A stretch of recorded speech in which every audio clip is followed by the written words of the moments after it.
मेरे चैनल पर खुश आमदीद। वीडियो देखने से पहले चैनल को सब्सक्राइब करें और बेल आइकन का बटन प्रेस करें। बिस्मिल्लाहिर्रहमानिर्रहीम। अस्सलाम वालेकुम व्यूअर्स, उम्मीद करती हूँ आप लोग खैरियत से होंगे। हर घर में बच्चे होते हैं और बहुत ज़िद्दी होते हैं। समझ नहीं आती पेरेंट्स को कि किस तरह से उनकी आदत को ठीक किया जाए, कैसे उनको समझाया जाए। कुछ माएँ मार कर उनको समझाने की कोशिश करती हैं, कुछ बेजा लाड प्यार के साथ, और कुछ तो बिल्कुल बेबस नज़र आते हैं बच्चों के सामने। तो आज हम उसी मौजू के ऊपर बात करने जा रहे हैं। चैनल को सब्सक्राइब कर लीजिएगा और बेल आइकन प्रेस कर लीजिएगा ताकि आने वाली सारी वीडियोस आप तक पहुंच सकें।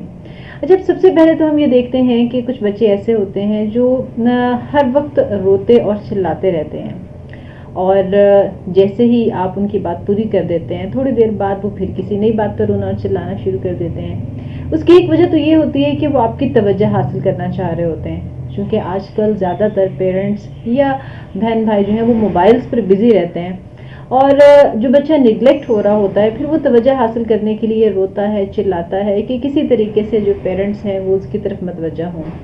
और अगर उसको कोई चीज़ चाहिए तो फिर भी वो रोता और चिल्लाता है, क्योंकि वो ये समझ लेता है कि रोने और चिल्लाने से सारे मसाइल हल हो सकते हैं। लिहाजा पहली बात तो ये है कि आहिस्ता आहिस्ता उसके रोने और चिल्लाने को इग्नोर करना शुरू करें, और उसको समझाएं कि सिर्फ रोने से चीज़ नहीं मिलती है। अगर वो प्यार से अच्छे तरीके से बात करेगा तो तब भी उसकी बात को माना जा सकता है। सो उसको अच्छे तरीके से समझाना। अगर बच्चा शाउट कर रहा है और जवाबन आप भी चिल्लाना शुरू कर देंगे तो फिर हरगिज़ बच्चे जो हैं वो बात नहीं मानेंगे।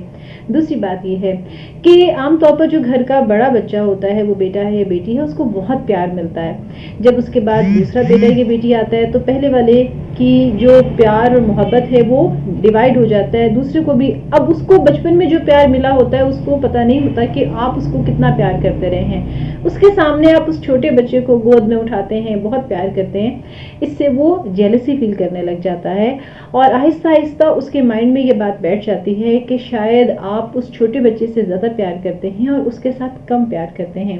सो वक्तन फवक्तन उसको ये बताया करें कि जब वो छोटा था तो उसके साथ भी आप उसी तरह से प्यार करते थे।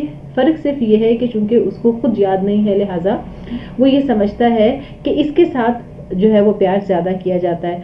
सो बच्चे को रियलाइज़ करवाना, बताना, इजहार करना ये बहुत ज़रूरी है, क्योंकि अगर माँ बाप इजहार नहीं करेंगे तो ये आदत बच्चे में भी ख़त्म हो जाएगी, और आहिस्ता आहिस्ता फिर उसकी फीलिंग्स कम होती जाती हैं, उसकी अटैचमेंट कम होती जाती है।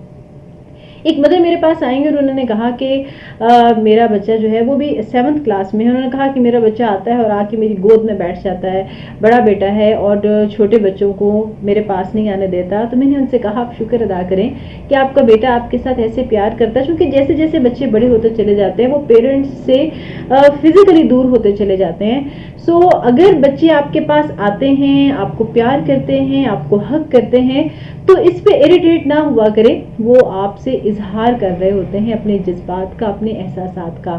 सो अगर बच्चे जिद करते हैं बार बार कि हमें फलां चीज़ चाहिए है, तो एक और इम्पॉर्टेंट एस्पेक्ट ये है कि आप बच्चे को उसके प्लस पॉइंट और उसके नेगेटिव पॉइंट, अगर उसको वो चीज़ उसके फ़ायदे की है तो उसको समझाएं कि उसके लिए किस स्टेज पर कुछ चीज़ें अच्छी होती हैं, लेकिन उनका एक वक्त मुकर्रर होता है, यानी वक्त से पहले वो अगर इस्तेमाल करेंगे तो वो उनके लिए नुकसानदेह है। तो उनको बात बताएं कि यहाँ पर ये चीज़ आपके लिए फ़ायदेमंद है और इस वक्त पर ये चीज़ आपके लिए नुकसानदेह है।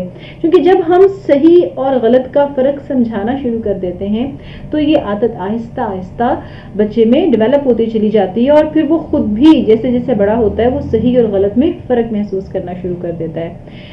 इसके बाद लास्ट पे एक और इम्पॉर्टेंट एस्पेक्ट है, और वो है कि बच्चे को अच्छे काम करने पर रिवार्ड देना।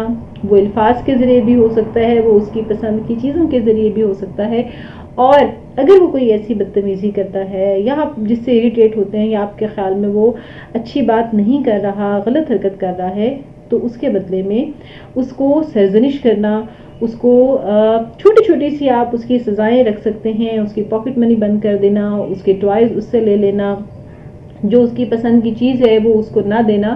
اس طرح سے بچے کو اس چیز کا احساس ہوتا ہے کہ مجھے اچھے کام کرنے پر شاباش ملے گی اور غلط کام کرنے پر مجھے ڈانٹا بھی جا سکتا ہے. تو اس طرح کی چھوٹی چھوٹی باتوں کو ذہن میں رکھتے ہوئے اگر آپ بچوں کو ٹریٹ کریں گے تو زیادہ بہتر انداز میں آپ ان کی پرورش کر پاتے ہیں. اور ایک بات ہمیشہ یاد رکھیے گا کہ ڈر جو ہے بچے کو وہ اللہ کا ہونا چاہیے. اس کے اندر شروع سے ایک ہی عبادت ڈالیں, اس کو یہ کانسیپٹ دیں کہ اللہ ہر جگہ موجود ہے, وہ ہر جگہ موجود ہوتا ہے اور ہماری ہر بات کو دیکھتا ہے, سنتا ہے, محسوس کرتا ہے اور جانتا ہے. جب آپ شروع سے اس کو اس بات کا احساس دے دیں گے تو پھر اس کو پتا ہوگا, اس کا اپنے رب سے تعلق بہت مضبوط ہوگا اور پھر وہ بہت سی برائیوں سے بچ سکتا ہے. تو یہ جو ہم عام طور پر بچوں کو ڈرا دیتے ہیں کہ جن آ گیا, بھوت آ گیا, بلی آ گئی, کبھی کوئی جانور آ گیا, تو ایسی چیزوں کی بجائے جو صحیح بات ہے جو ہمیں سمجھانی ہے اور وہ یہ ہے کہ اللہ ہر جگہ موجود ہے.